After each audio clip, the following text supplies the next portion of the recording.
When someone disrespects you, your response is not about them, it's about you. It's about who you choose to be in that moment. It's about what you allow, what you tolerate, and what you silently teach others about how they are allowed to treat you. Disrespect isn't always loud. Sometimes it's subtle. A tone, a dismissive glance, a crossed boundary that should have been honored. But whether it's obvious or quiet, it leaves a mark. And what you do next decides whether that mark becomes a scar or a lesson. When something triggers your emotions, especially disrespect, your first instinct might be to react. You may want to defend yourself, argue back, or correct the other person's behavior in the heat of the moment. But true power lies in the pause. That space between stimulus and response is where your control lives. It's where you reclaim your authority over the situation. The pause doesn't mean weakness. It means wisdom. It means choosing not to hand your power over to someone else's behavior. Pausing before reacting gives you time to assess the situation from a place of strength rather than hurt. It allows you to see the bigger picture, not just the emotional jab. When you react immediately, you're often reacting from ego, from pain, or from the desire to be right. But when you pause, you create space for intention. You don't just respond, you decide. A decision is always more powerful than reaction. There is great discipline in that pause. It's not about suppressing your feelings. It's about honoring them without letting them control you. You can feel deeply and still act wisely. You can be hurt and still choose not to hurt back. The pause gives you room to choose how you want to show up, not how others make you show up. It's the difference between acting in alignment with your values and being dragged into someone else's chaos. The pause helps you preserve your energy. Not every situation deserves your emotional labor. Not every comment needs your reply. When you pause, you ask yourself, does this truly matter in the long run? Is this worth my peace? Do I want to engage, or do I want to move forward with grace? These are questions that don't come up when you react from impulse. But in the stillness of the pause, they become clear.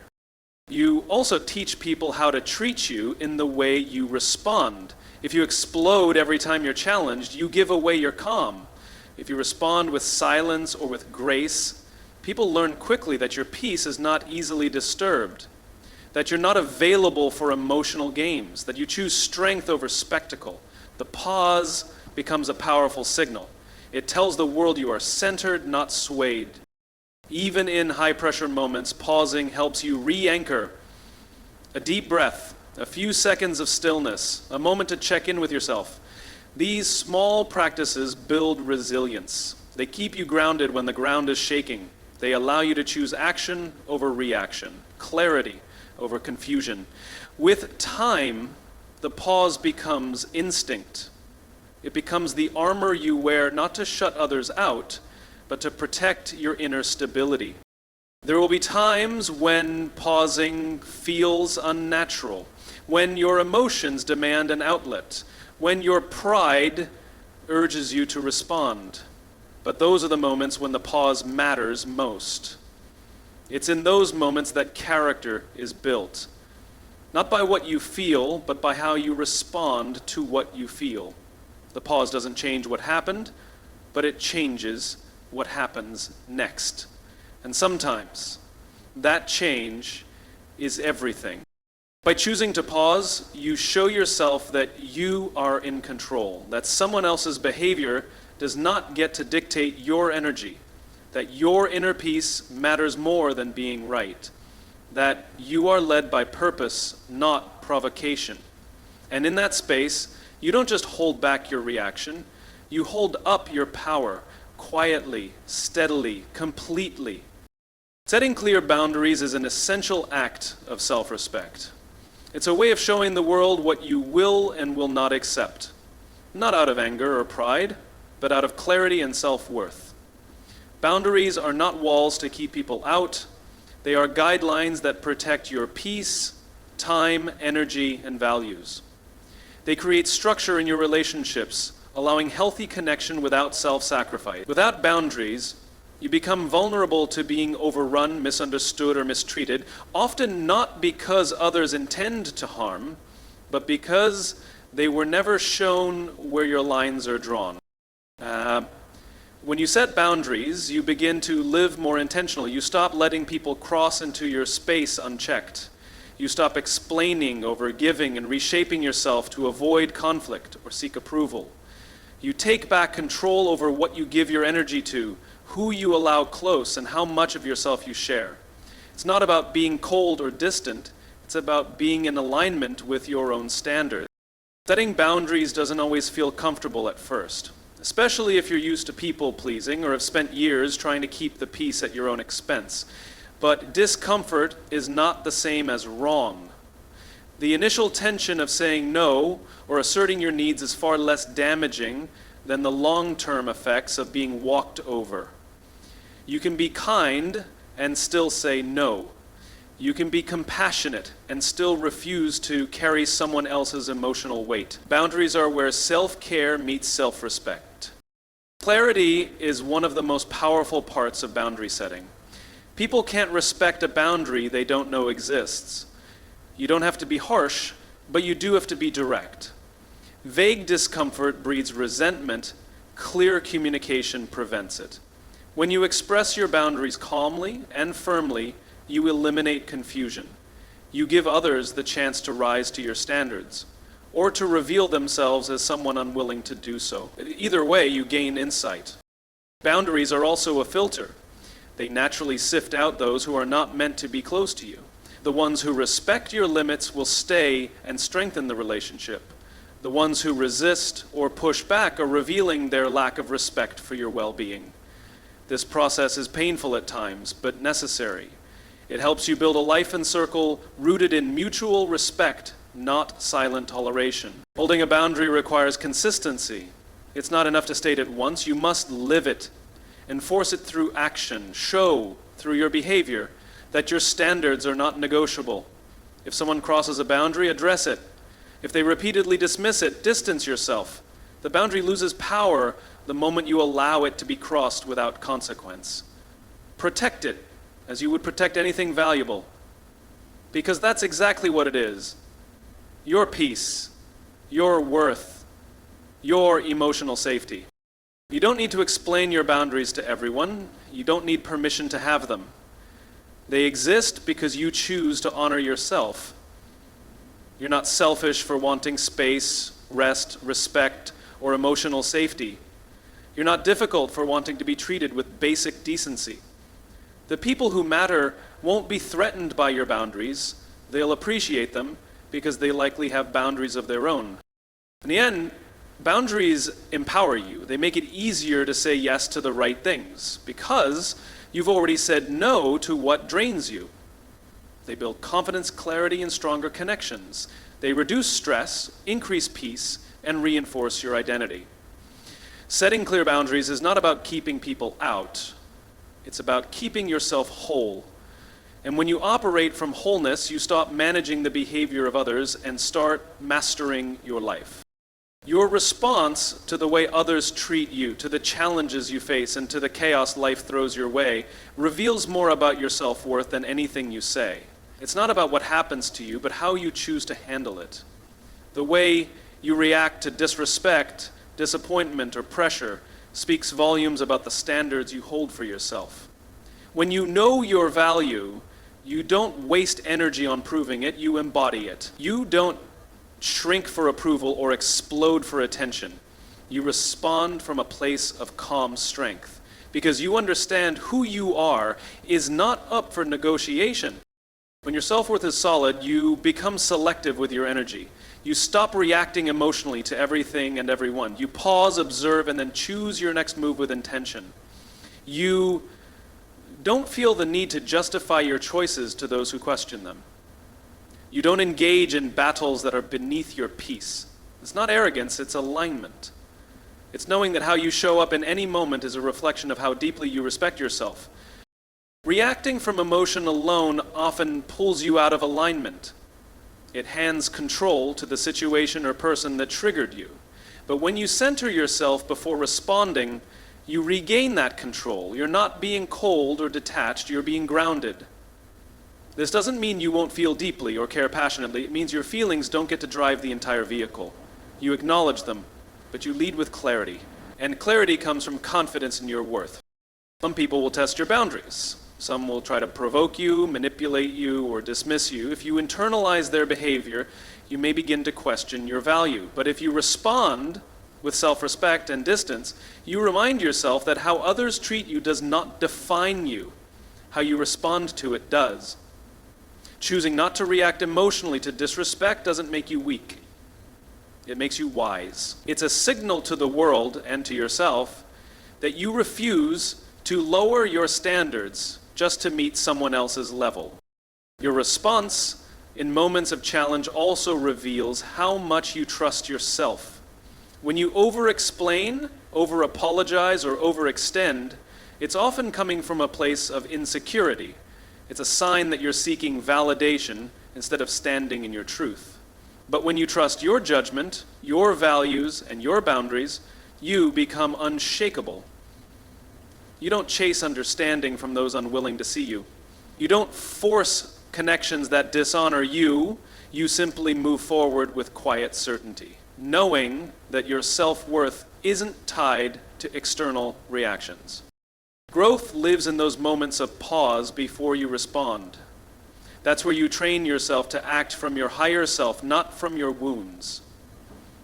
That's where you build emotional intelligence, strength, and leadership.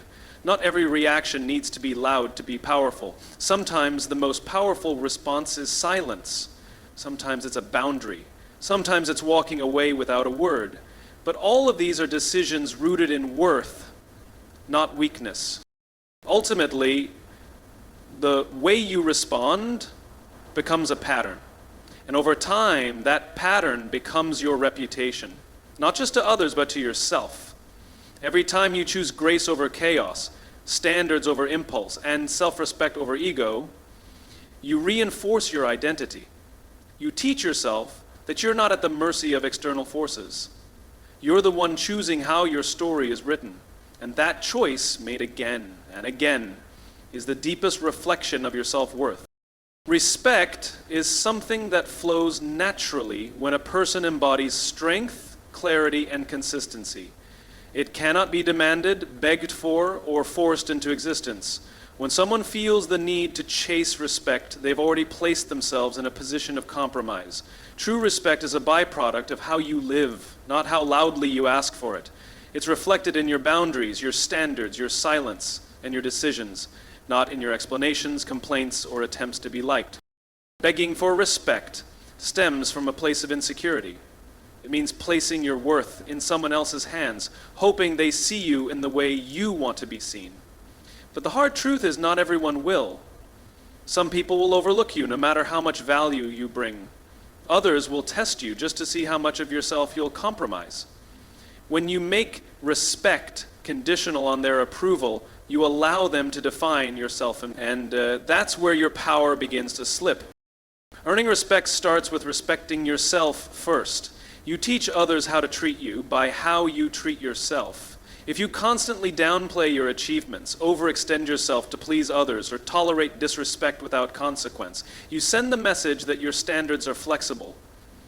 People respect what is clear, grounded, and unwavering, not what's always available, overly accommodating, or desperate for validation. The most respected people aren't usually the ones talking the most. They're the ones who live with quiet conviction.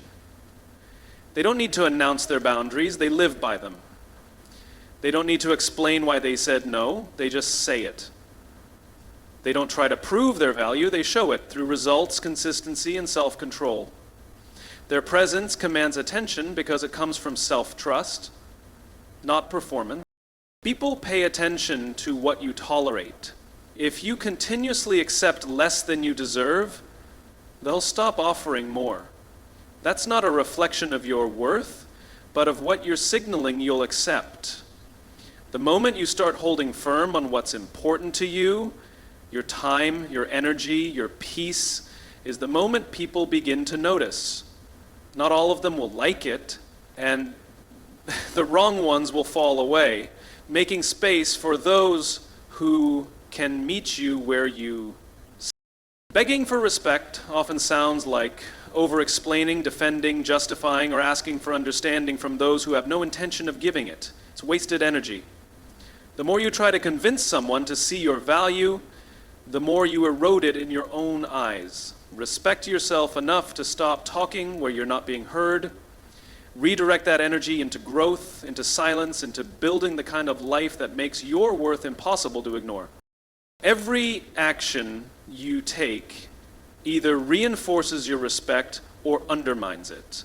Speak less, move smarter. Keep your standards high even when others try to bring them down. Be firm even when it feels uncomfortable. There is strength in walking away from what insults your soul. There is confidence in not needing to prove anything. There is power in being okay with not being liked by everyone. The more you choose to honor yourself, the more respect you naturally command. People may not always like you, understand you, or agree with you, but they will respect you if you respect yourself. Not because you ask them to, but because your presence, actions, and alignment leave no other option. Respect earned through character is lasting. Respect begged for is always fragile, fleeting, and conditional. Choose the path that builds from the inside out, and you'll never have to chase respect again. Walking away is one of the most powerful choices a person can make, not because it's easy, but because it demands self-trust, strength, and clarity. It's not a sign of weakness or giving up. It's a declaration that your peace, energy, and self-worth are more valuable than staying somewhere you've outgrown, being around people who drain you, or clinging to situations that no longer align with your values. Walking away is not about escape, it's about elevation. There's something transformative about reaching that moment where you no longer feel the need to fight for a seat at a table that doesn't respect your presence. You stop explaining yourself. You stop proving yourself. You simply choose yourself. You recognize that staying out of fear, guilt, or obligation only holds you back from what you're truly meant for. And the moment you take that step away, everything begins to shift. You make space for something better. You break a cycle. You reclaim your power. Walking away doesn't always come with applause. In fact, it often comes with resistance, criticism, or misunderstanding. People may not get it. They may call you difficult, disloyal, or selfish. But staying where you're not valued is the real betrayal to yourself. Walking away is an act of radical self-respect. It says, I know who I am. I know what I deserve, and I refuse to settle for less than that. That kind of decision creates a ripple effect. It shifts your identity. It realigns your standards. It opens doors to places you never imagined because now you're moving in alignment, not survival. The power in walking away also lies in the silence that follows. You don't need to explain, justify, or convince anyone. You just move. That kind of still confidence speaks louder than any argument. It teaches people how to treat you. It draws clear lines without saying a word. And most importantly, it reminds you that you're not afraid to be alone with your truth. You're not afraid to choose peace over chaos, growth over comfort, and self-worth over validation. Walking away is also a decision rooted in vision. You don't walk away just to leave something behind. You walk away because you see something better ahead. You're choosing to rise, to evolve, to make room for more, whether it's from a job, a relationship, a friendship, or even an old version of yourself. Walking away is about realignment. It's about recognizing what no longer fits and having the courage to release it, even if it once felt essential. There will always be moments in life that test your willingness to walk away, moments that challenge you to choose discomfort in the short term for freedom in the long term. And in those moments, remember this: your worth is not measured by how much you endure. It's measured by how well you protect your peace, your values, and your future. Staying where you're not seen or supported doesn't make you loyal. It makes you stuck. Leaving doesn't make you cold, it makes you clear. Every time you walk away from something that no longer serves you, you grow stronger. You become more in tune with who you are and less dependent on anything that doesn't align with that. You begin to trust yourself more, need less from others, and attract people and opportunities that match your elevated standards. Walking away is not a loss, it's a gain. It's the first step towards something more powerful, more honest, and more aligned with who you are becoming. And that is where your true power lives. Leading with calm strength is one of the most impactful ways to influence others and shape your environment. It doesn't require loud voices, aggressive tactics, or controlling behavior. Instead, it is grounded in self-awareness, emotional discipline, and the quiet confidence that comes from knowing who you are and what you stand for. Calm strength is not passive, it is deeply intentional. It is the ability to remain composed in the face of pressure, to navigate conflict without losing your center, and to inspire through steadiness rather than force. In a world that often confuses noise with power and reaction with leadership, calm strength stands out as rare and magnetic. It speaks volumes without raising its voice. People are naturally drawn to those who do not let circumstances dictate their character. In moments of chaos, the calmest person in the room becomes the anchor. That stability builds trust. Others feel safe in your presence because they know you won't break under pressure or lead from emotion alone. Calm strength communicates. I am grounded. I am focused. I don't need to overpower anyone to prove my worth. This kind of strength begins internally. It is born from doing the inner work, knowing your values, understanding your emotions, and recognizing what triggers you. When you lead from calm, you don't get swept up in the storm. You observe, assess, and respond with clarity. You don't let urgency make your decisions or let anger set the tone. You don't need to prove anything because your actions, presence, and results already speak for themselves. That kind of leadership is rare.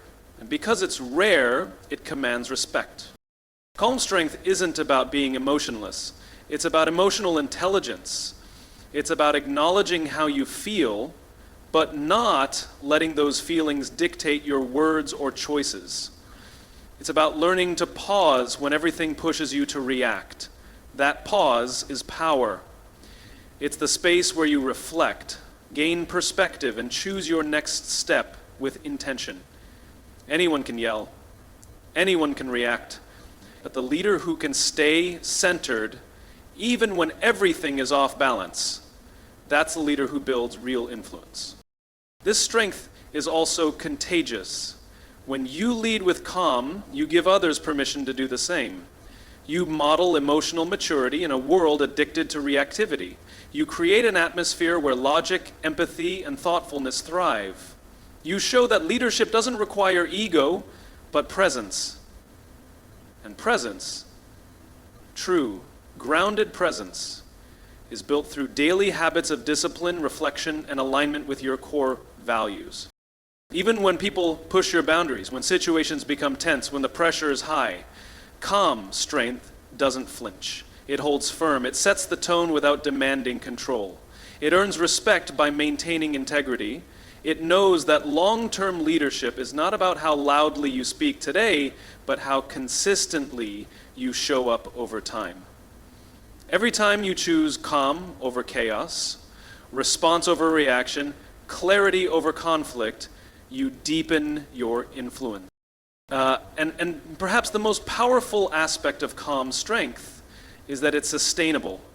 Forceful leadership burns out, reactive leadership fractures relationships, but calm strength builds something enduring. It draws the right people in and creates a legacy based not on fear or control, but on respect, trust, and example.